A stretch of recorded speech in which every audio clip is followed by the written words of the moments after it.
काठमाडौँ उपत्यकाको खाल्डोमा भरिने पानीको निकासका लागि प्राचीन समयमा मेमोनी र मञ्जुश्री नामका दुईजना ऋषिले अथवा ती दुईजना ऋषिको नेतृत्वमा खड्गले काटेर बनाएको यो चोभारको गल्छीमा बनाएको यो निकासको खोज साँच्चीकै ऐतिहासिक रहेछ, अत्यन्तै साँघुरो पनि। वास्तवमा यो चाहिँ यो खोज यतिले पर्याप्त नहुने रहेछ। यो एकदमै साँघुरो भएको कारणले सायद काठमाडौँमा थोरै पनि बाढी वर्षा भयो भने पुरै भरिन्छ, त्यसैले यो खोजलाई अलिकति चौडा बनाउन आवश्यकता रहेछ भन्ने देखियो।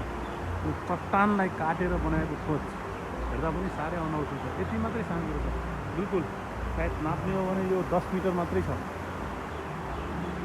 सबैभन्दा बढी साँघुरो ठाउँमा त्यहाँ माथि 10 मिटर मात्रै छ चौडा। यस्तो खोजबाट चोभारको डाँडा, चोभारको गल्छी हो। त्यसरी यहाँ पुल, माथि पुल बनाइएको छ। यो गल्छी साँघुरो बिल्कुल चट्टान काटेर बनाइएको रहेछ यो निकास। यो काठमाडौँ उपत्यकाको जति पनि पानी भरिन्छ अथवा त्यहाँका ढल, त्यहाँको नदी विष्णुमती, बागमती लगायतका साना साना जो जति नदीहरू छन्, खोल्सीहरू छन्, त्यहाँ जम्मा भएर एउटै मात्र निकासबाट बहने पानी यही हो।